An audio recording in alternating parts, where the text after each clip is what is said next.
The snow-covered market stalls looked festive until one of them hid a corpse beneath the cheer. They called it a tragic accident, just a slip, a fall, but MissMarple saw something colder than the winter air. Murder, masked behind mulled wine and smiling faces. And once she noticed the missing button, the market's merriment turned deadly. The first snow of December had transformed the usually prosaic high street of St. Mary Mead into something resembling a Christmas card come to life. Miss Jane Marple, wrapped in her warmest coat and carrying a basket of raspberry jam jars, picked her way carefully along the cobblestones toward the winter charity market that had sprung up like mushrooms after rain. "Jane, my dear, do hurry along," called Mrs. Dolly Bantry from behind a makeshift stall draped in festive red cloth. "The jam won't sell itself, and the wind is positively arctic today." MissMarple smiled as she approached her friend's stall, noting how the cold had brought roses to Dolly's cheeks. The winter charity market was an annual tradition, though this year it seemed more elaborate than usual. Wooden stalls lined both sides of the street, their canvas awnings fluttering like prayer flags in the December wind. The air was thick with the scent of roasting chestnuts, mulled ale, and the distinctive spicy sweetness of peppernuts. "What a delightful sight," MissMarple murmured, settling her jam jars into neat rows. "Though I do hope the weather holds. These December snows can be quite treacherous." The centerpiece of the market was undoubtedly the Clockwork Carousel erected near the church steps. Its painted horses rose and fell to the tinkling melody of Good King Wenceslas, while children pressed their noses against the windows of nearby shops, their breath fogging the glass as they watched in wonder. "That's Mr. Dan's contraption," Dolly explained, following MissMarple's gaze. "Rex Danby, the fairground showman. Quite the character, that one, swagger and bluster, but the children do love his carousel." MissMarple observed the man in question as he strutted about his mechanical marvel, his chest puffed out like a bantam rooster. Rex Danby was perhaps 50, with graying whiskers and the kind of loud voice that carried across crowded spaces. He wore a red waistcoat that strained across his ample middle and boots that gleamed despite the muddy conditions. "10 minutes more, children," he bellowed. "Then the magical horses must rest before their evening performance." Across the way, the most popular stall belonged to Wilfred Cresswell, known to everyone as Willie. His pepper cookies were legendary in these parts, and already a small crowd had formed despite the early hour. Willie himself was a study in perpetual motion, his round face beaming as he ladled spiced ale from a large copper brazier, while simultaneously arranging his wares and chatting with customers. "Willie seems in fine spirits today," MissMarple observed. "Poor man needs all the cheer he can muster," Dolly replied in lowered tones. "Word is, he owes considerable rent on his bakery. This market may be his last chance to raise the funds." MissMarple watched as Willie's wife, Mina, emerged from behind their stall carrying a bundle of embroidered table runners. She was a thin, nervous woman who seemed to fade into the background beside her brilliant husband. Her needlework, however, was exquisite, each piece displaying the kind of patient craftsmanship that was becoming increasingly rare. "Mrs. Cresswell does beautiful work," MissMarple commented. "Indeed," Dolly agreed, "though she's far too timid to promote it properly. Willie does all the talking, for both of them." Near the church entrance, Miss Agatha Pike had established her candle stall. As the church ledger clerk, she was known for her meticulous attention to detail and her rather stern demeanor. Today she wore her usual black coat and had arranged her scented candles with military precision. Even from a distance, MissMarple could detect the various fragrances: lavender, rose, and something that might have been sandalwood. "Agatha's been quite determined about raising funds for the church roof," Dolly mentioned, "though I sometimes wonder if her methods are entirely charitable." Before MissMarple could inquire what her friend meant by this cryptic comment, a small commotion drew their attention to the far end of the market. Dr. Lionel Hayne, the village chemist, was conducting what appeared to be a scientific demonstration. A small crowd had gathered around his stall, watching with fascination as he sprinkled white powder over a chocolate cake, instantly covering it with what looked like fresh frost. "Instant sugar frost," Dr. Hayne announced proudly, his thin face animated with enthusiasm. a marvel of modern chemistry, perfect for decorating holiday confections. Miss Marple found herself intrigued. Despite the cold beginning to seep through her coat, there was something about the doctor's demonstration that struck her as oddly compelling, though she couldn't quite put her finger on what it was. "Shall we examine his wares more closely?" she suggested to Dolly. They made their way through the growing crowd of market-goers. Dr. Hayne was a tall, scholarly man with prematurely gray hair and the kind of intense gaze that suggested a mind always working on some complex problem. His stall was arranged more like a laboratory than a market booth, with various powders and compounds displayed in neat glass jars. "The secret," he was explaining to a fascinated housewife, "lies in the endothermic reaction. The ammonium nitrate absorbs heat so rapidly that it creates an instant freezing effect. Quite safe, when used properly, of course." Miss Marple noticed that Willie Cresswell had wandered over to observe the demonstration as well. The baker was carrying what appeared to be a new copper kettle, which he sat down near his own brazier while he watched Dr. Hayne's performance. "Fascinating," Willie murmured, "though I'll stick to traditional methods for my pepper nuts, if you don't mind, Doctor." As the afternoon wore on, the market grew busier. Snow continued to fall in lazy flakes, dusting the stall awnings and creating a magical atmosphere despite the bitter cold. Miss Marple helped Dolly with customers, while keeping one eye on the various dramas unfolding around them. She noticed Rex Danby deep in conversation with Agatha Pike, their heads bent close together in what appeared to be an intense discussion. Willie Cresswell was installing his steam kettle on the brazier, the copper gleaming in the afternoon light. Mina continued her quiet work, nearly invisible beside her gregarious husband. As dust began to settle over the market, Willie announced that he would be offering free samples of his famous pepper nuts to celebrate the season.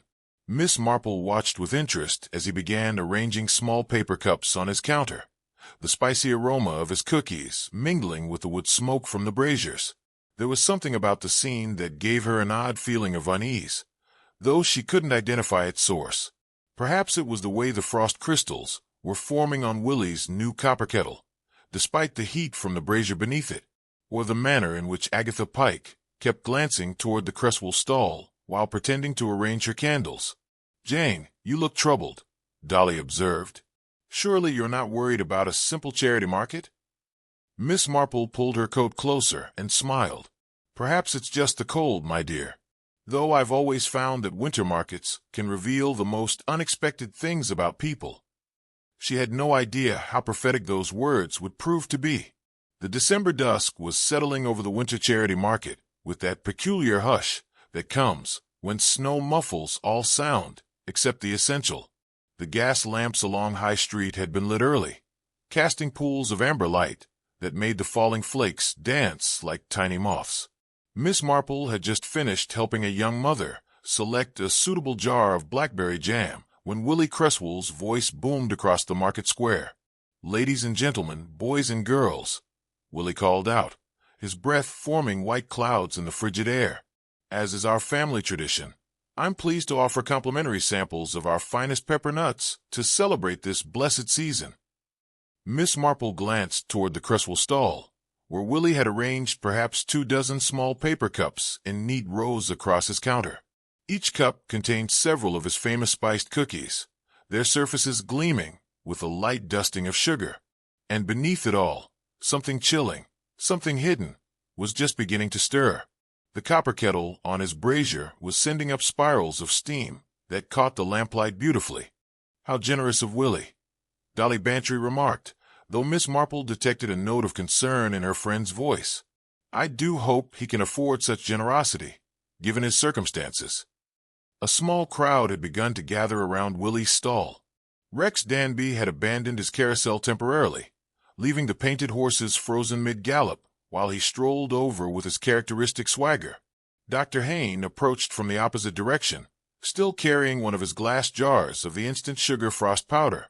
Even the usually reserved Agatha Pike had left her candle stall, though she lingered at the edge of the group rather than pushing forward. "Come now, don't be shy," Willie encouraged, his round face glowing with warmth and mulled ale. "These pepper nuts are made from my grandmother's recipe, brought over from the old country. Each one contains a dozen different spices, perfectly balanced to warm the heart on a cold winter's evening. Mina Cresswell stood quietly beside her husband, her thin hands clasped together as if in prayer. MissMarple noticed that the woman's eyes kept darting nervously between the assembled crowd and something behind the stall that remained hidden from view. "Willie always was one for the theatrical," murmured Mrs. Clement, the vicar's wife, who had appeared at MissMarple's elbow. "Though I must say, his pepper nuts are worth the performance." MissMarple found herself studying the scene with growing fascination. There was something about the tableau that seemed almost staged, as if each participant were playing a predetermined role in some elaborate drama. Rex Danby's jovial bonhomie appeared forced, his smile not quite reaching his eyes. Dr. Hayne clutched his jar of powder with an intensity that seemed excessive for a simple chemical demonstration. And Agatha Pike's position at the crowd's periphery suggested someone who wished to observe without being observed.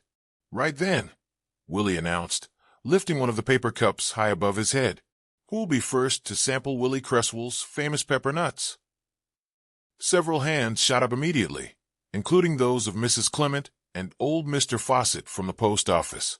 Willie began distributing the cups with practiced efficiency, his weathered hands moving quickly despite the cold. Each recipient received not only the cookies, but also a small measure of mulled ale from the copper kettle. "You must try them warm," Willie insisted, ladling the spiced wine with a long-handled spoon. "The pepper nuts and the ale complement each other perfectly. It's all about the harmony of flavors, you see." MissMarple accepted a cup when Willie pressed it into her hands, though something made her hesitate before tasting the contents. Perhaps it was the way Mina Cresswell's face had grown even paler, or the manner in which Agatha Pike had taken a sudden step backward, as if distancing herself from whatever was about to unfold. Drink up," Willie encouraged, raising his own cup in a toast, to a successful market, and to the spirit of Christmas charity. The assembled crowd echoed his toast with varying degrees of enthusiasm. MissMarple noted that while most people were quick to sample the pepper nuts, many seemed to merely sip at the mulled ale, perhaps finding it too hot or too strongly spiced for their taste. Willie, however, drained his cup in several large gulps, smacking his lips appreciatively. "Ah, that's the proper way to drink mulled ale," he declared. "None of this delicate sipping. You must embrace the full flavor. Let it warm you from the inside out." He had barely finished speaking when his expression began to change. The jovial smile faded from his face, replaced by a look of confusion, then growing alarm. His free hand moved to his throat, and MissMarple could see that his breathing had become labored. "Willie," Mina's voice was barely a whisper, but it carried clearly in the sudden hush that had fallen over the crowd. Willie's face was changing color, taking on a distinctly livid hue that was alarming to observe. He staggered backward, his remaining pepper nuts scattering across the cobblestones as his cup fell from nerveless fingers. His hands clawed at his throat, and harsh, strangled sounds emerged from his lips. "Good heavens!" Dr. Hayne exclaimed, immediately moving forward. "Stand back, everyone, give the man air." But it was Dr. Haydock, the village physician, who reached Willie first. The elderly doctor had been examining Agatha Pike's scented candles when the commotion began, and his medical training took precedence over everything else. "Help me get him to the ground," Dr. Haydock commanded, and several willing hands assisted in lowering Willie onto a hastily spread coat. The baker's breathing was becoming increasingly difficult, his throat visibly contracting in violent spasms. MissMarple found herself kneeling beside the stricken man, her jam-selling forgotten in the face of human crisis. As she bent close, she noticed something that struck her as oddly significant. Willie's right hand was clenched tightly around a small cloth money pouch, the kind that market vendors typically use to hold their daily takings. The drawstring of the pouch appeared to have been pulled tight, not from the inside, as one might expect, but as if someone had yanked it closed from the outside.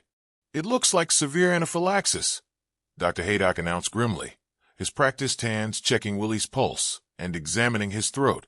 "An allergic reaction to something he's consumed. Has anyone called for the constable?" "I'll fetch Inspector Slack immediately," Rex Danby declared, though MissMarple noticed he seemed to hesitate before turning away from the scene. Anaphylaxis.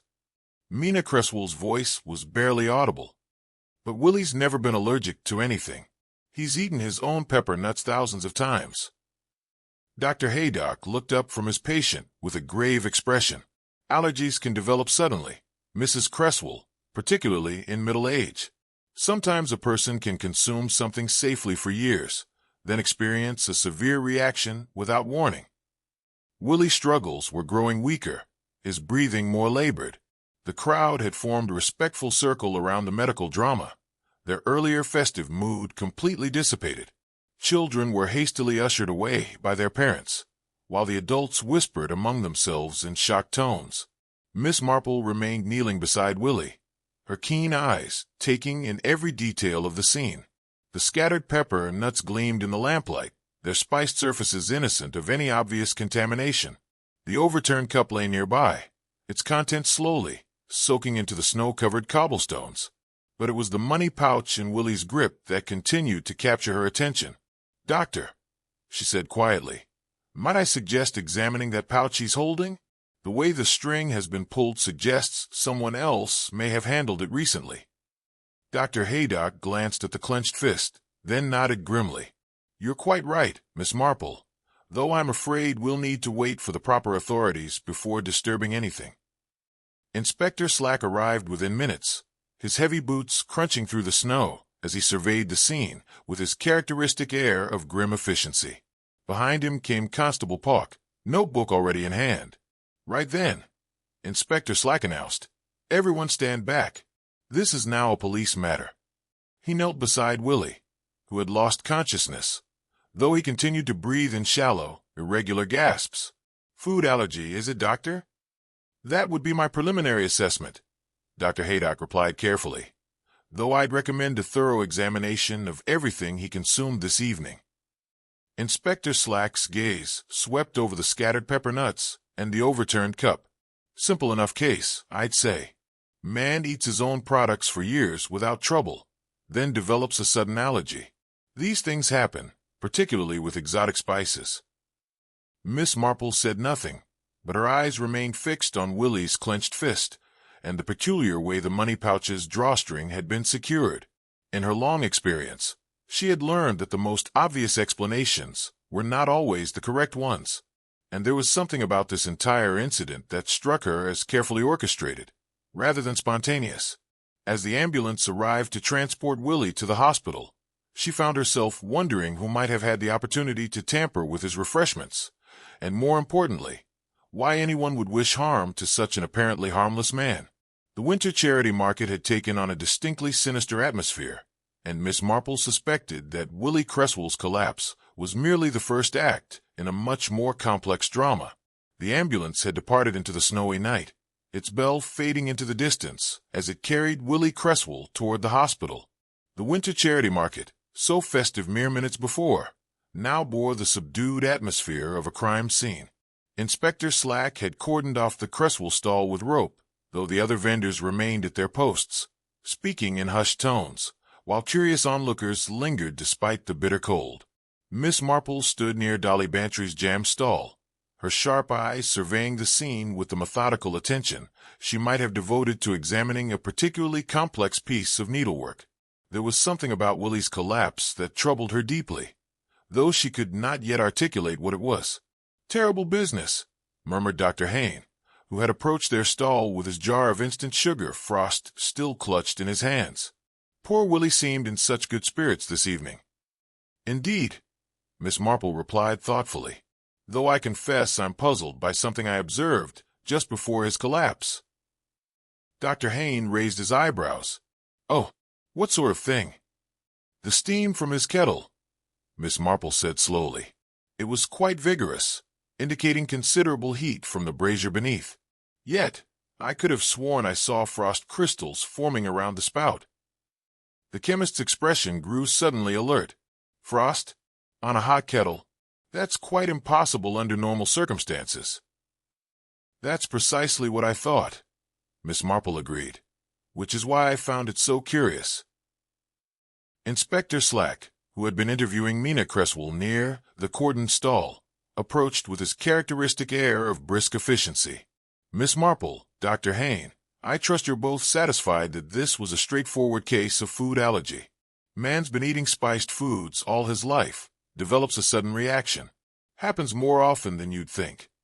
Perhaps, Inspector, Miss Marple said diplomatically, though I wonder if you've had the opportunity to examine Mr. Cresswell's kettle more closely. Inspector Slack frowned. The kettle? What about it? Only that it seemed to be producing an unusual effect. Steam was rising quite vigorously, yet there appeared to be frost crystals around the spout. Frost! The inspector's frown deepened. In this weather, frost forms on everything. Nothing unusual about that. Dr. Hayne cleared his throat delicately. Actually, Inspector, Miss Marple raises an interesting point. Frost cannot form on hot metal under normal circumstances. The heat would prevent crystallization. If she observed frost on an actively steaming kettle, there must have been some extraordinary cause. Inspector Slack's expression suggested he found such scientific discussions tiresome. Well then, Doctor, what sort of extraordinary cause might produce such an effect? Only one thing comes immediately to mind, Dr. Hayne replied, unconsciously hefting his jar of powder. A sudden endothermic reaction, something that would absorb heat so rapidly as to chill even hot metal. Miss Marple felt a small thrill of recognition, such as your instant sugar frost powder. Precisely. My demonstration powder contains ammonium nitrate, which creates exactly such an endothermic reaction. When properly applied, it can freeze surfaces almost instantaneously, regardless of their initial temperature. The three of them looked toward the Cresswell stall, where Willie's copper kettle still sat on its brazier. The coals had died down considerably, but steam continued to rise from the spout in thin wisps. Shall we examine it more closely? Miss Marple suggested. Inspector Slack led the way, lifting the rope barrier with obvious reluctance. As they approached the kettle, Miss Marple could see that her earlier observation had been correct. Despite the heat still radiating from the brazier below, the copper spout was indeed rimmed with white crystallizing frost. Extraordinary, Dr. Hayne murmured, leaning closer to examine the phenomenon. The frost pattern suggests the endothermic reaction occurred quite recently, probably within the last hour. But how would such powder come to be on Willie's kettle? Inspector Slack demanded. Miss Marple bent down carefully, her practiced eyes scanning the ground around the brazier. Near the base of the stall, partially hidden by trampled snow, she spotted something that made her pulse quicken. Inspector, she said quietly, might you examine this? She pointed to what appeared to be a torn paper sachet, the kind that might be used to package small quantities of powder. Inspector Slack retrieved it with his handkerchief, holding it up to the lamplight. It's one of my demonstration packets, Dr. Hayne said immediately. I recognize the paper and the way it's folded, but I don't understand how it came to be here. How many such packets did you bring to the market today? Miss Marple inquired. Dr. Hayne considered. Perhaps a dozen for my demonstrations. I've used 3 or 4 during the course of the afternoon. And where do you keep the unused packets? In my coat pocket, naturally. They're quite small and easily carried. Dr. Hayne patted his pocket, then frowned, though I confess I haven't counted them recently. Inspector Slack examined the torn sachet more closely. If someone dissolved this powder in Willie's kettle, what effect would it have had? Well, Dr. Hayne said slowly, the immediate effect would be the endothermic reaction we've observed. The kettle would have chilled rapidly despite the heat source below. But there would also be secondary effects. Ammonium nitrate, when heated in solution, can release nitrous compounds in a confined space like a kettle, with steam carrying the vapors. Dr. Hayne paused, his face growing pale. Good heavens! Nitrous fumes are highly irritating to the respiratory system. In sufficient concentration, they could cause severe throat spasms, difficulty breathing, even asphyxiation. Miss Marple felt pieces of a puzzle beginning to align in her mind. So if someone had dissolved your powder in Mr. Cresswell's kettle, and he then inhaled the steam while drinking his mulled ale, it would produce symptoms very similar to severe anaphylaxis, Dr. Hayne finished grimly. Throat constriction, breathing difficulties, the livid coloration we observed. To a casual observer, it would appear to be an allergic reaction. Inspector Slack stood in silence for a long moment, the torn sachet still clutched in his handkerchief. The implications of what they had discovered were clearly weighing upon him. "This changes everything," he said finally. "If Willie Cresswell was poisoned with this chemical powder, then we're dealing with murder, not an allergic reaction." "Indeed," MissMarple agreed quietly, "which raises the question of who had both the opportunity and the motive to contaminate his kettle." She glanced around the market square, noting how the various stall holders were still present despite the late hour and the bitter cold. Rex Danby was making a show of securing his carousel, though his attention seemed focused on their investigation. Agatha Pike remained at her candle stall, arranging and rearranging her wares with mechanical precision. Even young Constable Polk was taking notes with unusual diligence. "The powder could have been added at any time during the afternoon," Dr. Hayne observed. "It would have remained inert until the kettle was heated for the evening service." "Which means," Inspector Slack said grimly, "that virtually anyone at the market today could be our murderer." MissMarple nodded thoughtfully, but her attention had been caught by something else. The money pouch that Willie had clutched so tightly was now visible in the lamplight, having been left behind when the ambulance departed. The drawstring was indeed pulled tight from the outside, exactly as she had observed earlier. Someone had gone to considerable trouble to make Willie Cresswell's death appear accidental. The question was who, and more importantly, why anyone would wish to harm such an apparently harmless man. As the snow continued to fall around them, MissMarple reflected that the winter charity market had revealed far more about human nature than she had initially expected. The discovery of the torn powder sachet had transformed what Inspector Slack had initially dismissed as a tragic accident into something far more sinister. As the village constable secured the scene, and Dr. Hayne returned to his own stall with considerably less enthusiasm than he had shown earlier, MissMarple found herself drawn to observe the reactions of the remaining market vendors. It was Agatha Pike who approached them first, her black coat making her appear almost spectral in the lamplight. As church ledger clerk, she had assumed the responsibility of tallying the evening's takings from all the stalls, a task that seemed to occupy her mind even in the face of the evening's tragic events. "Inspector Slack," she announced in her crisp, authoritative voice, "I've been collecting the ledgers from each stall, as is customary for charity events. However, there appears to be a problem with Mr. Cresswell's records." The inspector looked up from his examination of the kettle with evident irritation. "What sort of problem, Miss Pike?" "His ledger is missing entirely. Most irregular, I must say. Every vendor is required to maintain proper accounts for the church committee's review." MissMarple stepped forward with interest. "How curious.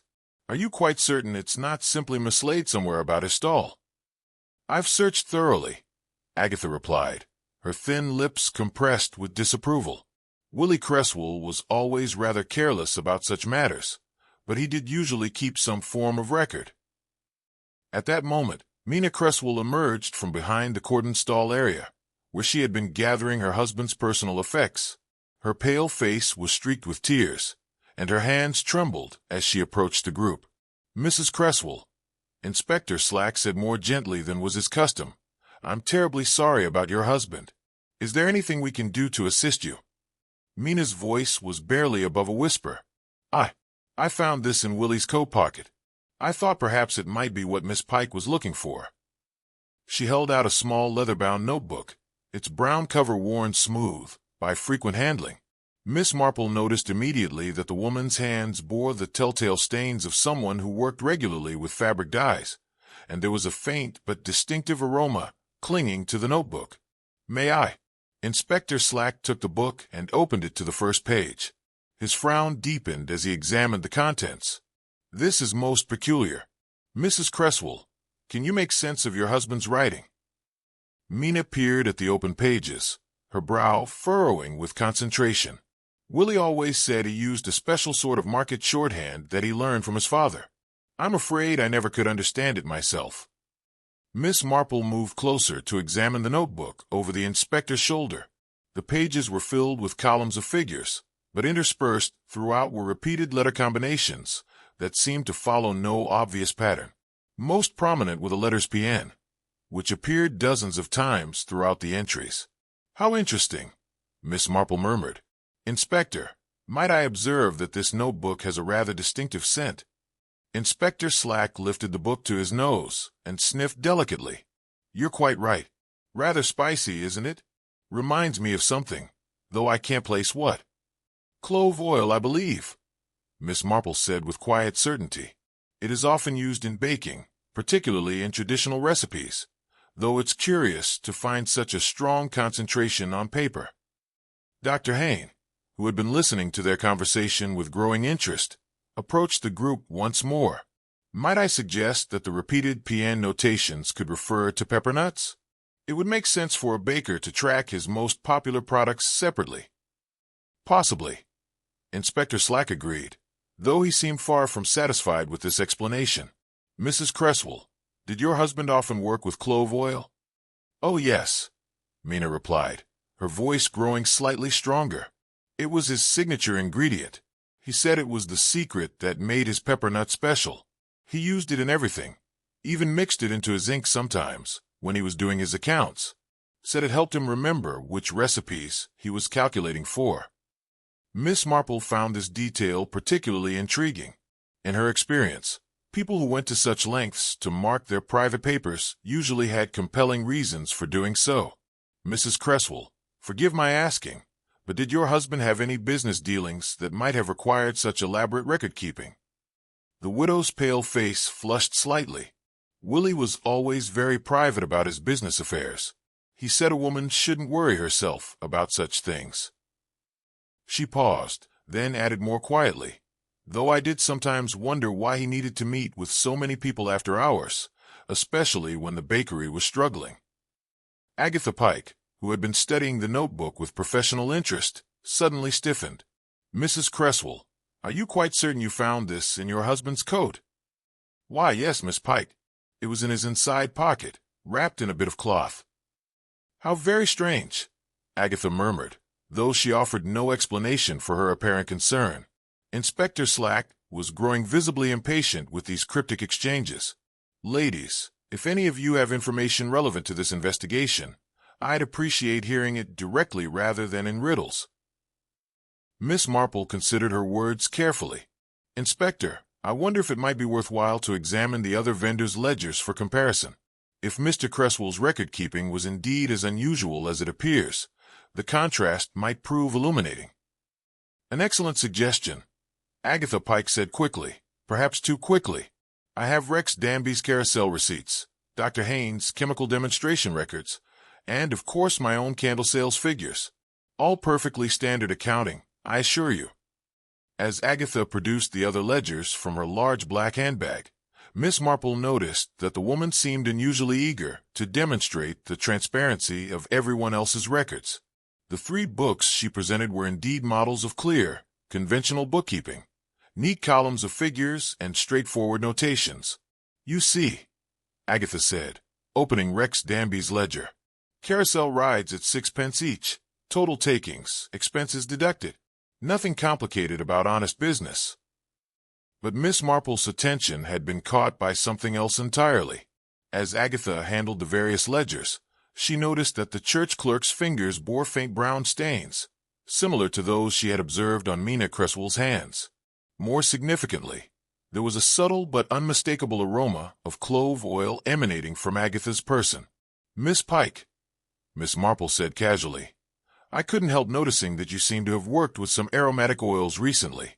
Do you perhaps use clove oil in your candle making?" Agatha's response was immediate and rather sharp. "Certainly not.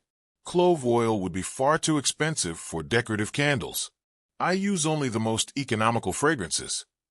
"Of course," MissMarple replied mildly, though she filed away both the defensiveness of the response and the fact that Agatha had not explained the source of the distinctive scent. Inspector Slack was examining Willie's Cipher notebook once more, his frustration evident. "This is hopeless. Without understanding his system, these notations might as well be in a foreign language." "Perhaps," MissMarple suggested, Mrs. Cresswell might know of someone who was familiar with her husband's business methods, someone who might have worked with him regularly. Mina's eyes widened with sudden understanding. Oh, there was Mr. Fawcett from the post office. Willie sometimes asked him to help with his correspondence, especially the more complicated business letters. Mr. Fawcett has such beautiful handwriting, you see. But even as she spoke, MissMarple noticed that Agatha Pike had grown noticeably pale, and her hands had begun to tremble slightly as she clutched the other vendor's ledgers. There was clearly more to Willie Cresswell's mysterious record-keeping than anyone was willing to admit, and MissMarple suspected that the key to understanding his murder lay hidden somewhere within those cryptic pages. The snow had continued to fall steadily throughout the evening, and by the time Inspector Slack had concluded his initial examination of Willie's cipher notebook, a fresh layer of white powder covered the cobblestones of High Street. MissMarple, ever observant of details that others might overlook, noticed that this recent snowfall provided an excellent record of recent movement about the market square. "Inspector," she said thoughtfully, "might it not be worthwhile to examine the ground around Mr. Cresswell's stall? The fresh snow should preserve any footprints made during the crucial period before his collapse." Inspector Slack, who had been growing increasingly frustrated with the cryptic nature of the evidence, seized upon this practical suggestion with evident relief. "Excellent idea, MissMarple. Constable Polk, bring your lantern, and let's see what the snow can tell us." The small group moved carefully around the cordoned area, their own footsteps crunching softly in the pristine snow. The lamplight cast long shadows that made the task of identifying individual tracks rather challenging, but MissMarple's practiced eye soon began to discern patterns in the confusion of marks. "Here," she said, indicating a set of prints leading away from the Cresswell stall toward the far end of the market. "These appear to be quite distinct from the general traffic around the stall." Constable Polk lowered his lantern to illuminate the tracks more clearly. The footprints were indeed unusual, showing the distinctive pattern of heavy working boots with prominent hobnails designed to provide grip on slippery surfaces. "Those are Rex Danby's boots without question," declared Dr. Hayne, who had joined their investigation with scientific curiosity. "I noticed them particularly during his carousel demonstrations, rather old-fashioned hobnail pattern, not commonly worn these days." Inspector Slack traced the direction of the footprints with his eyes. They seemed to lead toward that decorative archway near the church steps. "What is that structure exactly?" "Oh, that's Mrs. Clement's gingerbread arch," Mina Cresswell explained, speaking for the first time since producing her husband's notebook. "The vicar's wife had it specially constructed for the market. Children love to walk through it, you see. She says it's meant to represent the sweetness of Christian charity." MissMarple studied the elaborate construction with growing interest. The archway was indeed a charming creation, built to resemble an enormous gingerbread house, complete with candy decorations and icing-like trim. It stood perhaps 8 feet high and provided a whimsical entrance to the area near the church where several of the smaller stalls were located. "Shall we follow Mr. Danby's trail?" she suggested. The group moved carefully through the snow, following the clear line of hobnailed prints. MissMarple noticed that the stride was consistent and purposeful, suggesting someone walking with determined haste rather than casual meandering. "Curious," Inspector Slack muttered as they approached the gingerbread arch. "The footprints seem to lead directly to the archway, but I don't see them continuing on the other side." Indeed, as they circled around the decorative structure, it became apparent that while Rex Danby's distinctive boot prints led clearly to the archway, there was no corresponding trail leading away from it. The snow on the far side was smooth and undisturbed, as if no one had passed through. "How very strange," Dr. Hayne observed. "It's almost as if the man simply vanished into thin air." MissMarple examined the area around the archway more closely, her keen eyes noting several details that seemed significant. The snow immediately beneath the arch had been disturbed, swept clean in a rough circle, perhaps 6 feet in diameter. Additionally, she could detect faint scrape marks in the cobblestones beneath, as if something heavy had been dragged across the surface. "Inspector," she said quietly, "I believe someone has deliberately obscured the evidence here. Notice how the snow has been swept away in this particular area, and only in this area." Constable Polk raised his lantern higher, casting more light on the scene. "You're right, Miss Marple. Someone's taken a broom or similar implement to this spot, and quite recently, too. But why would anyone wish to conceal footprints at this location?" Inspector Slack wondered aloud. "Perhaps," Miss Marple suggested, "because those footprints would have revealed something significant about the movements of our mysterious visitor." At that moment, Rex Danby himself appeared from the direction of his carousel, his distinctive swagger somewhat subdued by the evening's events. He was carrying what appeared to be a toolkit, and wore the same hobnailed boots that had left the trail they had been following. "Evening, Inspector," he called out with forced joviality. "Terrible business about poor Willie. I do hope you're making progress with your investigation." Inspector Slack studied the fairground showman with new interest. "Mr. Danby, I wonder if you might account for your movements this evening, particularly around the time of Mr. Cresswell's collapse." Rex's response came perhaps a fraction too quickly. "Certainly, Inspector. I was tending to my carousel, naturally. When I heard the commotion at Willie's stall, I immediately ran to fetch the constable, as is proper in such circumstances." "And your route to the constable's post?" Miss Marple inquired gently. "Why, the most direct path, of course. Straight down High Street to the police station." "Through the gingerbread arch, perhaps?" she continued. Rex's weathered face showed a momentary flicker of something that might have been alarm. "The arch? Well, yes. I suppose I might have passed through it. Hard to remember exact details in such a crisis. You understand." Miss Marple nodded sympathetically. "Of course. Though I noticed someone has taken the trouble to sweep away the snow beneath the archway. Rather unusual behavior, wouldn't you say?" "Is it?" Rex replied, his voice slightly strained. "I hadn't noticed. Perhaps Mrs. Clement was tidying up her display." But even as he spoke, the vicar's wife herself approached their group, having apparently overheard her name mentioned. "Tidying up?" Mrs. Clement repeated in puzzlement. "Whatever do you mean, Mr. Danby? I haven't been near the gingerbread arch since this afternoon. Far too cold and wet for outdoor decorating, I'm afraid." The silence that followed this statement was distinctly uncomfortable. Rex Danby shifted his weight from foot to foot, his hobnailed boots scraping against the cobblestones in a manner that seemed to echo the marks Miss Marple had observed beneath the arch. "Mr. Danby," Inspector Slack said with growing authority, "I think you'd better explain exactly what business took you to this archway this evening, and why someone felt it necessary to conceal the evidence of your passage." Rex's bluster finally began to crack. "Look here, Inspector. I may have passed through the arch, and I may have tidied up a bit afterward. No law against keeping a market area neat and proper, is there?"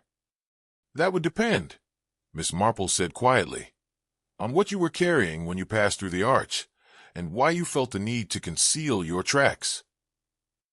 The fairground showman's eyes darted nervously between the members of the group, and Miss Marple could see that he was calculating whether truth or continued deception offered the better chance of escape from his increasingly uncomfortable position. "Come now, Mr. Danby," Inspector Slack pressed.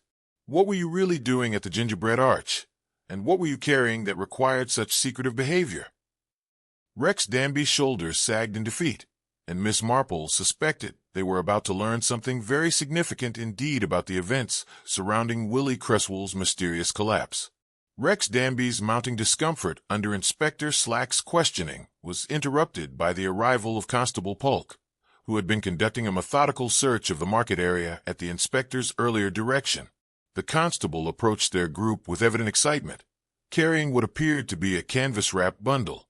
"Inspector," he announced breathlessly, "I've discovered something rather significant in Mr. Danby's wagon.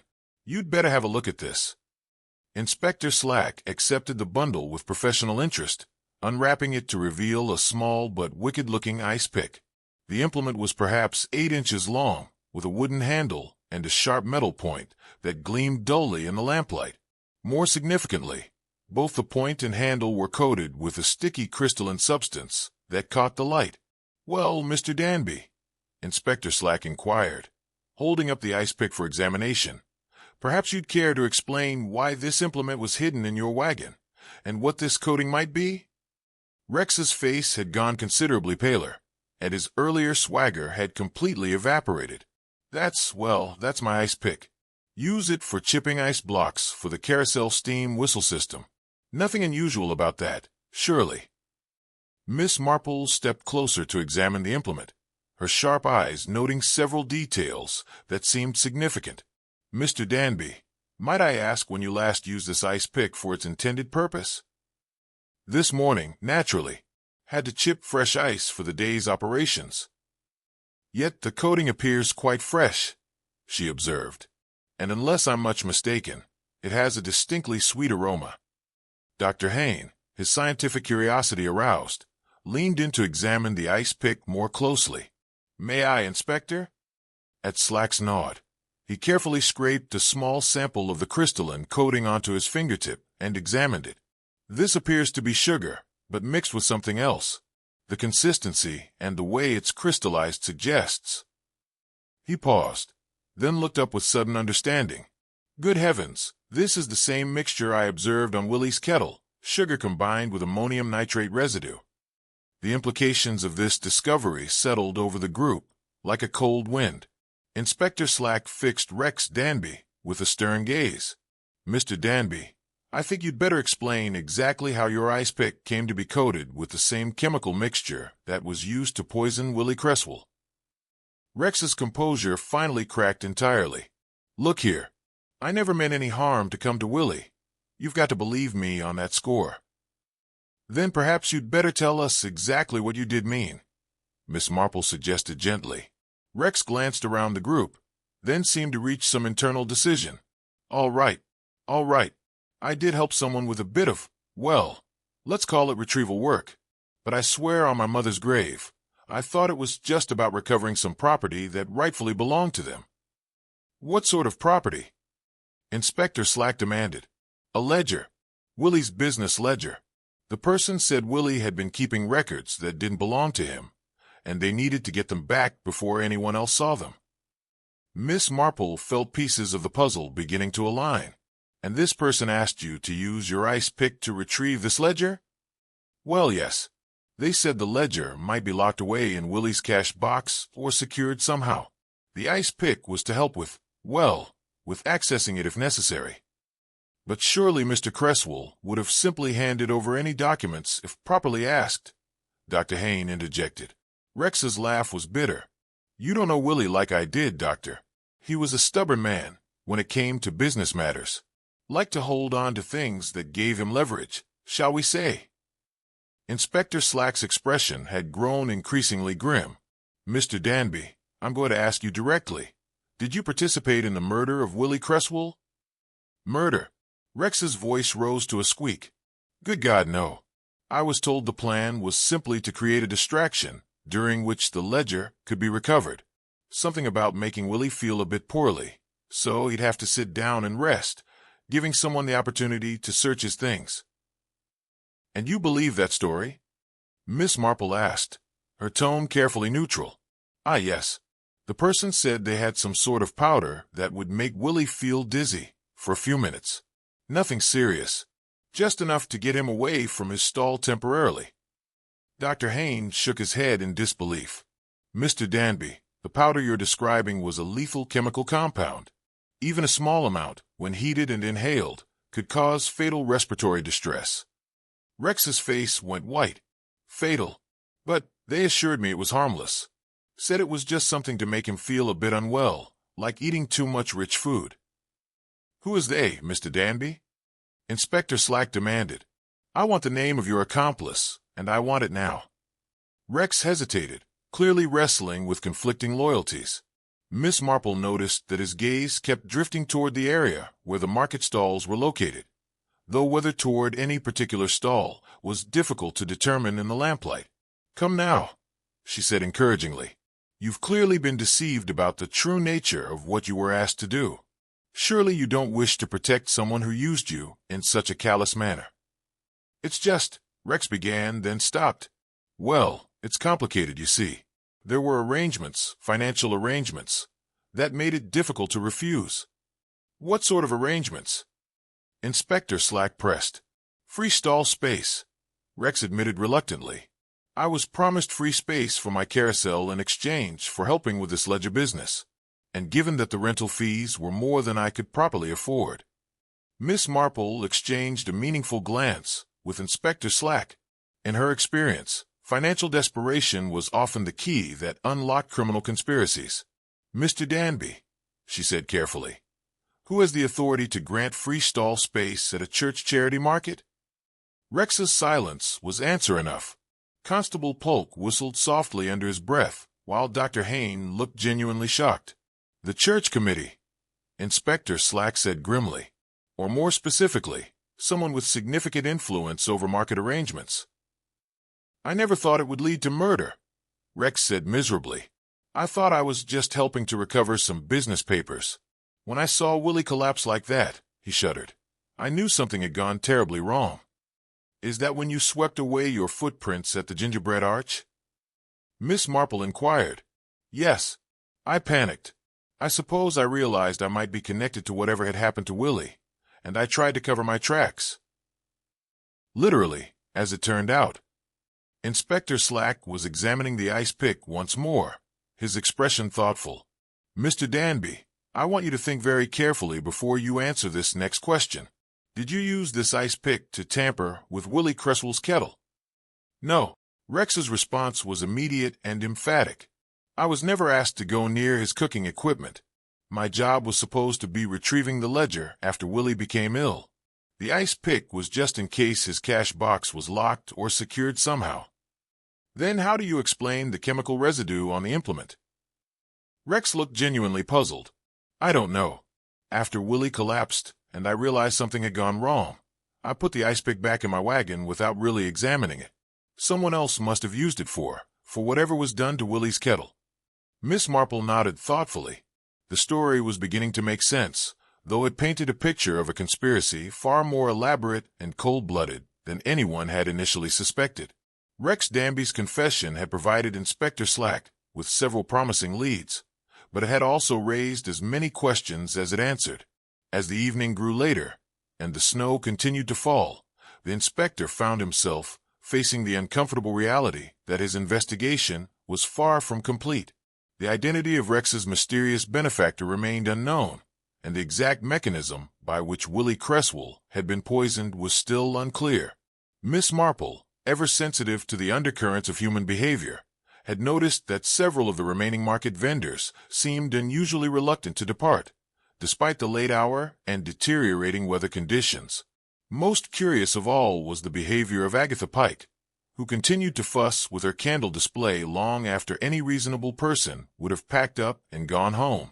Inspector, MissMarple said quietly, I wonder if it might be worthwhile to maintain some surveillance of the market area this evening. I have the distinct impression that the day's events are not yet concluded. Inspector Slack, who had been growing increasingly frustrated with the complexity of the case, seized upon this suggestion with evident relief. An excellent notion, MissMarple, though I confess I'm not entirely certain what we should be watching for. Human nature, Inspector. In my experience, guilty parties often feel compelled to complete their original plans, even when circumstances have gone awry. Our murderers succeeded in eliminating Willie Cresswell, but they may not yet have achieved their ultimate objective. After some discussion, it was arranged that MissMarple and Sergeant Lake would conceal themselves among the empty barrels behind the Bantry Jam stall, where they would have an excellent view of the remaining market activity without being observed themselves. Inspector Slack would position himself near the church entrance, while Constable Polk would patrol the perimeter of the square. The hours passed slowly, and MissMarple began to wonder if her instincts had led them astray. The market square grew increasingly quiet as the various vendors finally departed, leaving only the soft whisper of falling snow and the distant chiming of the church clock. By 10:30, only Agatha Pike remained at her candle stall, still arranging and rearranging her wares with mechanical precision. At 11 o'clock precisely, MissMarple's patience was rewarded. A slight figure emerged from the shadows near the Cresswell stall and made its way carefully across the snow-covered cobblestones toward Agatha's position. Even in the dim lamplight, MissMarple had no difficulty recognizing the timid form of Mina Cresswell. The two women met beneath the canvas awning of the candle stall, their voices too low to be overheard from MissMarple's hiding place. However, their actions were clearly visible in the pool of light cast by Agatha's hanging lantern.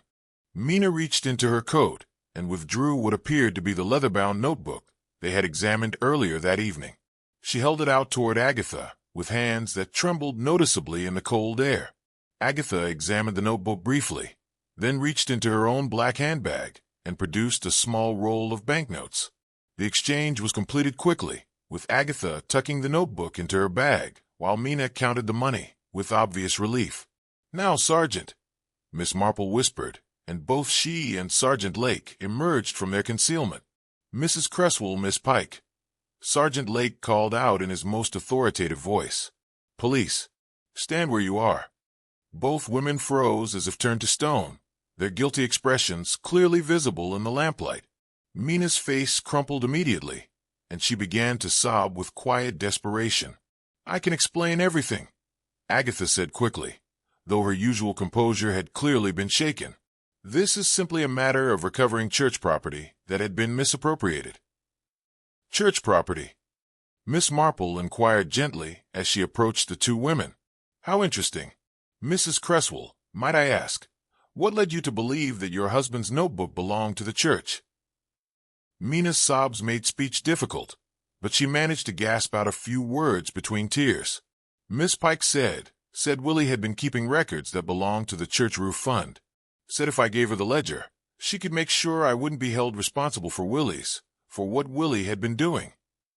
MissMarple exchanged a significant glance with Sergeant Lake. "And what exactly had Willie been doing, Mrs. Cresswell?"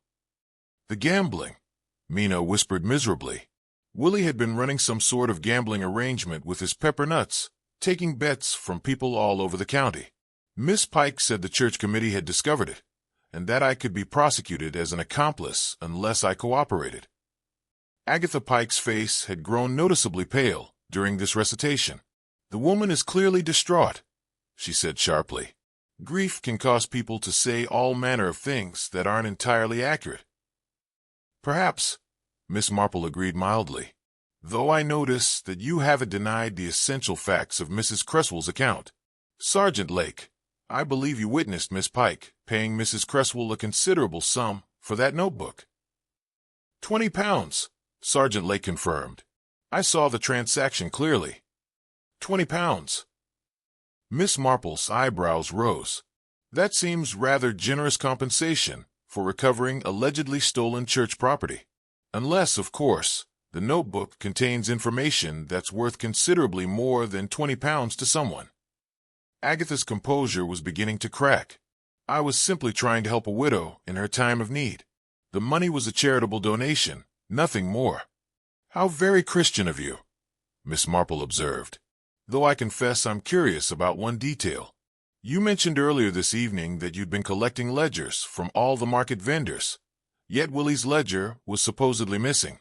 How then did you know that Mrs. Cresswell possessed a notebook that might contain the information you were seeking?" The silence that followed this question was distinctly uncomfortable. Agatha's hands clutched her black handbag with visible tension, while Mina continued to sob quietly. "Furthermore," MissMarple continued, "I couldn't help but notice earlier that you seemed to be familiar with the scent of clove oil, despite your claim that you don't use expensive fragrances in your candle making.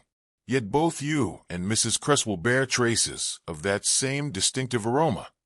Sergeant Lake was taking careful notes of this exchange, his pencil moving rapidly across the pages of his notebook. "Miss Pike," MissMarple said gently, "I think it might be best if you explained exactly how you knew about Willie's gambling syndicate and why you felt it necessary to blackmail a grieving widow to obtain his records." Agatha's final facade of respectability crumbled. "You don't understand," she said desperately. "Willie was bleeding the church dry. His gambling operation was supposed to raise money for the roof fund, but he was keeping most of the profits for himself. I had to do something to protect the church's interests." "By murdering him?" Sergeant Lake asked bluntly. "I never intended for him to die."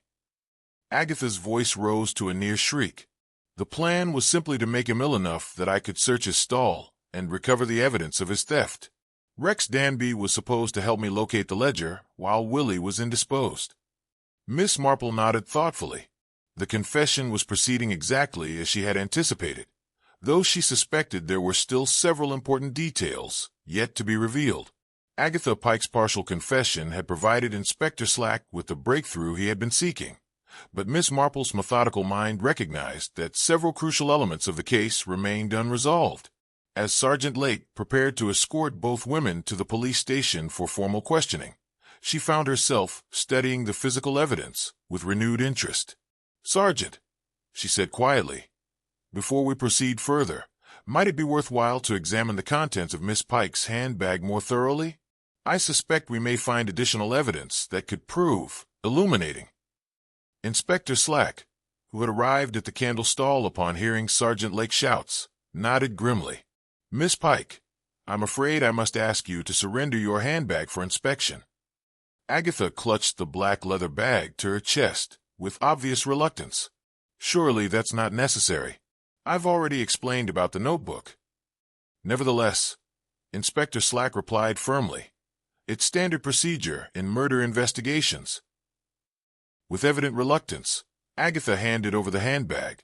Inspector Slack opened it carefully and began removing its contents piece by piece, laying each item on the candle stall's counter for examination.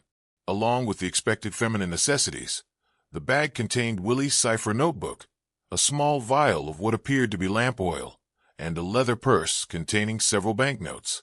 Miss Marple's attention was immediately drawn to the currency. Even in the dim lamplight, she could see that the banknotes bore unusual discoloration along their edges, a brownish staining that seemed oddly familiar. "Inspector," she said, "might I suggest examining those banknotes more closely? They appear to have been exposed to some form of chemical treatment." Inspector Slack lifted one of the 5-pound notes to the lantern, and immediately the distinctive aroma of clove oil became apparent. The bill's edges were indeed stained with a brown substance that had clearly been absorbed into the paper fibers. "Most curious," Dr. Hayne observed, having been summoned from his nearby stall by the commotion. "The staining pattern suggests the banknote was handled while the clove oil was still wet, probably within the last few hours." Miss Marple studied Agatha's hands in the lamplight, noting the faint brown stains on her fingertips that matched the discoloration on the currency. "Miss Pike, I believe you mentioned earlier that you don't work with aromatic oils in your candle making, yet both your hands and your money show clear evidence of recent contact with clove oil." Agatha's face had grown ashen. That is, I may have handled some of Willie's baking supplies when I was searching his stall earlier." "When exactly did you search his stall?" Inspector Slack demanded. "And why didn't you mention this during our earlier questioning?" The silence stretched uncomfortably before Agatha finally responded. "It was after Willie collapsed, while everyone was focused on helping him. I thought it might be my only opportunity to locate the gambling records before someone else found them." Miss Marple walked over to Willie's notebook, which lay open on the counter where Inspector Slack had placed it. Using a corner of a handkerchief, she carefully lifted several pages and held them near the lantern's flame. "How very interesting," she murmured as the paper began to warm. "Sergeant Lake, do you see what's happening to the pages?" As the notebook warmed, brown stains began to appear on the paper, bleeding through from what had previously seemed like innocent ink markings. The mysterious cipher notations that had puzzled them earlier suddenly took on new significance as the hidden writing became visible. "The ink has been treated with clove oil," Dr. Hayne explained with scientific precision. "When heated, the oil becomes visible, revealing whatever was written beneath the surface markings." Inspector Slack carefully warmed more pages of the notebook, and gradually, a complete secondary set of records became apparent. These hidden notations were far more detailed than the surface writing, containing names, dates, and monetary amounts that painted a clear picture of Willie's extensive gambling operation. "Remarkable," Miss Marple observed. "Willie was apparently more clever than anyone suspected. He created a complete duplicate set of records using invisible ink, probably as insurance against exactly the sort of situation that ultimately cost him his life." Agatha Pike had been watching this revelation with growing despair. You don't understand, she said desperately. Willie was stealing from the church. Those gambling profits were supposed to go toward the roof fund, but he was keeping them for himself. Was he indeed? Miss Marple asked gently. Or were you perhaps the one who suggested that arrangement in the first place? The accusation hung in the cold air like a physical presence. Agatha's hands began to tremble visibly. I think, Miss Marple continued, that you discovered Willie's gambling syndicate some time ago and saw an opportunity to solve the church's financial problems. You convinced him to expand his operations with a promise that the profits would benefit the roof fund. But when Willie began to suspect that you were taking more than your agreed share, he created these hidden records as protection against your potential betrayal. Inspector Slack was examining the stained banknote once more. Miss Pike, I noticed this 5-pound note bears the same type of clove oil staining we've observed elsewhere. Did you handle this money after contaminating Willie's Kettle with Dr. Haynes' chemical powder? I never meant for him to die, Agatha repeated, her voice barely above a whisper. The plan was simply to make him feel unwell enough that he would need to rest, giving me time to search his belongings. Yet you used a substance that Dr. Haynes had clearly explained was dangerous when heated, Miss Marple pointed out. Surely you understood the risks involved. Agatha's composure finally collapsed entirely. I hoped it wouldn't be as serious as all that. Willie was such a robust man, always so full of energy. I never imagined that a small amount of powder could prove fatal. Dr. Haynes shook his head sadly. Miss Pike, ammonium nitrate becomes highly toxic when heated and inhaled. Even a small quantity, when dissolved in a steam kettle, could produce lethal concentrations of nitrous compounds. But you proceeded with your plan despite the danger, Inspector Slack said grimly. And when Willie collapsed, instead of summoning medical help immediately, you used the confusion to search his stall and contaminate the evidence. The physical proof was mounting steadily against Agatha Pike. The clove oil staining on her hands and money, combined with her possession of Willie's secret records, painted a clear picture of premeditated murder, motivated by financial desperation. Miss Marple studied the woman's tear-streaked face with a mixture of pity and professional satisfaction. In her long experience of human nature, she had learned that financial pressure could drive even the most respectable people to desperate acts. Miss Pike, she said gently, I believe you'll find that full cooperation with the police will serve you better than continued deception. The physical evidence is quite conclusive, and your best hope now lies in demonstrating genuine remorse for your actions. As Inspector Slack prepared to place Agatha Pike under formal arrest, Miss Marple reflected that the winter charity market had indeed revealed more about human nature than anyone could have anticipated. While Inspector Slack was formally placing Agatha Pike under arrest, Miss Marple found herself drawn once again to Willie Cresswell's abandoned stall. The physical evidence they gathered was certainly compelling, but her methodical nature demanded that every aspect of the crime be thoroughly understood before she could consider the case truly solved. Dr. Haynes, she called to the chemist, who was packing away his demonstration materials with considerably less enthusiasm than he had shown earlier in the evening. Might I prevail upon your scientific expertise once more? There's something about the mechanism of Willie's poisoning that continues to puzzle me. Dr. Haynes approached with evident curiosity. Certainly, Miss Marple. What particular aspect concerns you? The timing, she replied thoughtfully. If Miss Pike dissolved your powder in Willie's kettle, and the chemical reaction produced the toxic fumes that killed him, why didn't the poisoning occur earlier in the evening? Willie had been serving mulled ale from that kettle for several hours before his collapse. It was a perceptive question, and Dr. Haynes' expression grew thoughtful as he considered the implications. You're quite right to be puzzled. If the ammonium nitrate had been in the kettle from the beginning of the evening, the endothermic reaction would have occurred as soon as the liquid was heated.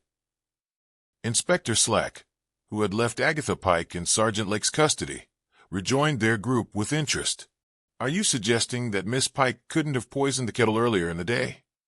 Not necessarily, Miss Marple replied, but I think we need to understand exactly when and how the contamination occurred. Inspector, might it be possible to examine Willie's ale supply more thoroughly? Their investigation led them behind the Cresswell stall, where they discovered something that had previously escaped notice in the evening's confusion. 2 wooden barrels sat side by side, both bearing labels indicating they contained mulled ale for the market's refreshments. "How curious," MissMarple observed. "Why would Willie require 2 barrels of ale for a single evening service?" Mina Cresswell, who had been quietly observing their investigation while awaiting her own questioning, spoke up hesitantly. "Willie always prepared extra ale for market days. He said it was better to have too much than to run short and disappoint customers." "Yet only 1 barrel appears to have been used," Dr. Hayne noted, examining the vessels more closely. "This one shows clear evidence of having been tapped, while the other appears completely untouched." Inspector Slack tested the spigot on the unused barrel and found it still sealed with wax, exactly as it would have been when first prepared. "Mrs. Cresswell, can you explain why your husband didn't use both barrels this evening?" Mina's brow furrowed with concentration. "Now that you mention it, there was something odd about that. Mr. Danby came by around noon and said something about the flavor of Willie's ale. He suggested that Willie used the fresher barrel for the evening service, since it would taste better." MissMarple and Inspector Slack exchanged significant glances. "Mr. Danby made this suggestion?" MissMarple inquired, and Willie followed his advice. "Oh, yes. Willie respected Mr. Danby's opinion about such things. Said a fairground man knew about pleasing crowds with refreshments." Dr. Hayne was already examining the unused barrel with increased interest. "Inspector, I think we should test the contents of both barrels. If my suspicions are correct, we may find that only one of them contains the chemical contamination." Using a small ladle, Dr. Hayne carefully extracted samples from both barrels. The liquid from the used barrel appeared normal, with the expected spicy aroma of mulled ale. However, when he tested a sample from the unused barrel with one of his chemical reagents, the reaction was immediate and dramatic. "Extraordinary," he murmured, watching as the test solution changed color. "This barrel shows no trace of ammonium nitrate contamination whatsoever. The ale in this vessel is completely pure." The implications of this discovery were staggering. Inspector Slack turned to Mina with renewed intensity. "Mrs. Cresswell, are you absolutely certain that Mr. Danby suggested switching to the other barrel?" "Quite certain," Mina replied, though her voice trembled with growing understanding. "He said the first barrel might have turned slightly, and that Willie should use the fresher one for his evening customers." MissMarple was putting the timeline together in her mind. So Rex Danby convinced Willie to change barrels at noon, several hours before Miss Pike could have had the opportunity to contaminate the kettle, which means the contamination couldn't have occurred through the ale itself, Dr. Hayne finished. The poison must have been introduced directly into the kettle through some other means. Inspector Slack looked grim, and if the untainted barrel proves that Willie's original ale was safe, then Rex Danby's involvement goes far deeper than he initially claimed. They returned to the kettle itself, examining it now with this new understanding. MissMarple noticed something that had previously escaped her attention, a small residue of crystalline material clinging to the inside of the spout, exactly where someone might have introduced powder directly into the steaming vessel. "There," she said, pointing to the evidence. "The contamination was introduced directly into the kettle, probably by dissolving the powder in a small amount of liquid and pouring it through the spout." "But when?" Inspector Slack demanded. "Willie was attending his stall throughout the evening." Dr. Hayne was examining the residue more closely. "Based on the crystallization pattern," he said thoughtfully, "I'd estimate this was added within an hour of Willie's collapse. The person who did this waited until the crucial moment to ensure maximum effect." MissMarple nodded thoughtfully, which suggests careful timing and intimate knowledge of Willie's habits. The murderer knew exactly when he would be serving his samples, and they contaminated the kettle just before that critical moment. "But we've already established that Miss Pike was the one who obtained the powder," Inspector Slack protested.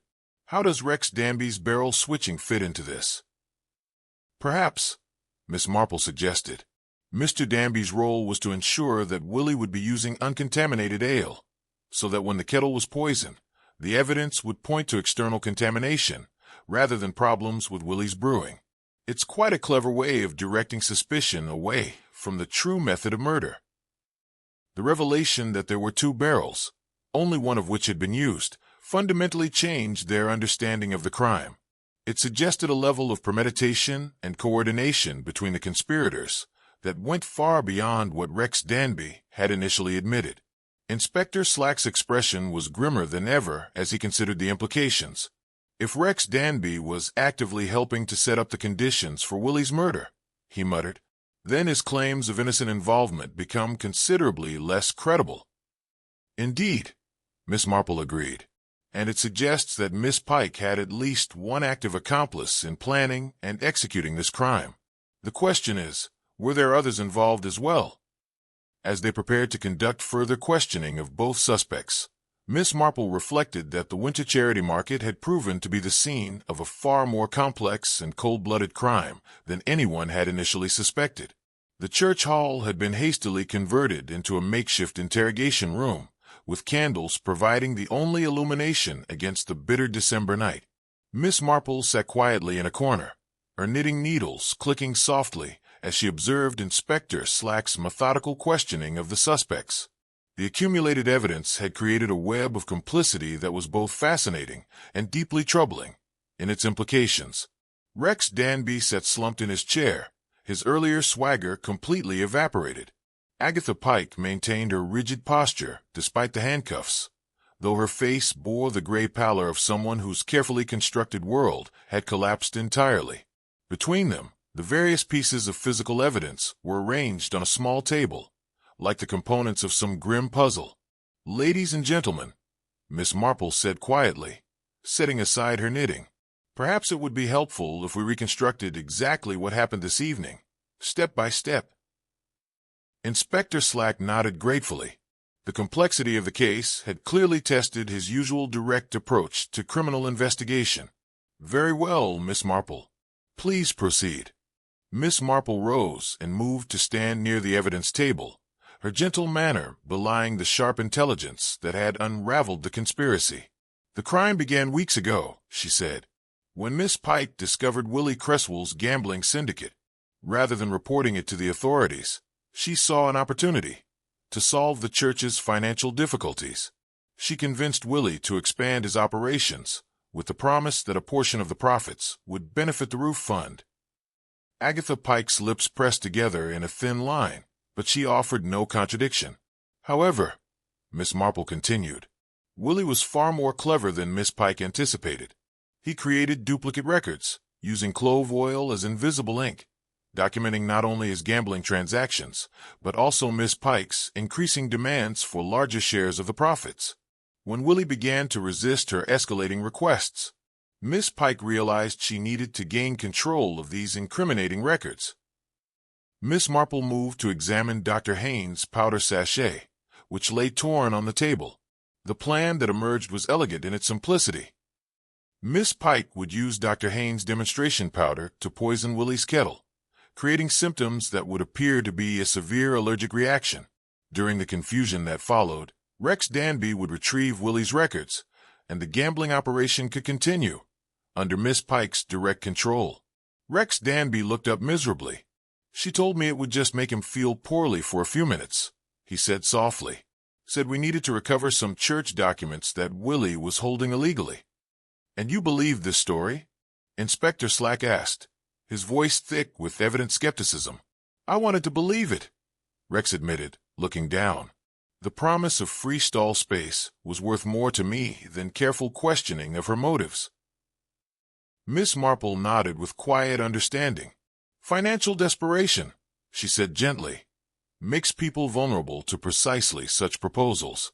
Miss Pike exploited your circumstances quite ruthlessly, Mr. Danby." She turned her attention to the ice pick, which gleamed darkly in the candlelight. "The ice pick," she continued, "was meant to open Willie's cash box, if necessary, but it also served another purpose. Miss Pike used it to stir the chemical powder into Willie's kettle, which explains the sugar and ammonium nitrate residue on its surface." Dr. Haynes, who had been listening with professional fascination, leaned forward. "But Miss Marple," he asked, intrigued, "how do you explain the timing? The chemical reaction should have occurred immediately when the powder was added to the hot liquid." Miss Marple smiled ever so slightly. "An excellent point, Doctor," she said. "Which brings us to Mr. Danby's role in switching the ale barrels. By convincing Willie to use the fresher barrel at noon, he ensured that when Miss Pike contaminated the kettle later in the evening, there would be no conflicting evidence from tainted ale. The poisoning could be attributed entirely to external contamination." Inspector Slack, pen scratching on paper, was taking careful notes of this reconstruction. "And the money pouch that Willie clutched so tightly?" he asked. "Ah, yes," Miss Marple said, holding the small cloth bag. "Notice how the drawstring has been pulled tight from the outside, rather than the inside." Miss Pike attempted to retrieve Willie's daily takings during his collapse, but his death grip made this impossible. The manner in which the string was secured reveals that someone else handled it after Willie lost consciousness. The candlelight flickered as a cold wind found its way through the church hall's ancient windows. Miss Marple pulled her coat closer and continued her analysis. "The footprints at the gingerbread arch tell us that Rex Danby fled the scene immediately after Willie's collapse.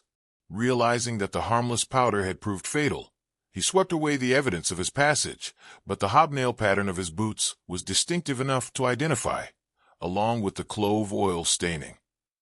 Inspector Slack leaned forward. "Miss Pike handled Willie's secret notebook immediately after contaminating his kettle," he prompted. Miss Marple nodded. The oil from her fingers transferred to the banknote she later used to pay Mrs. Cresswell for the ledger. The chemical staining provides a direct link between her handling of the murder weapon and her subsequent attempts to cover up the crime.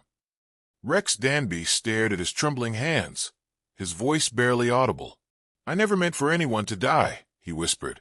"When I saw Willie collapse like that, I knew something had gone terribly wrong."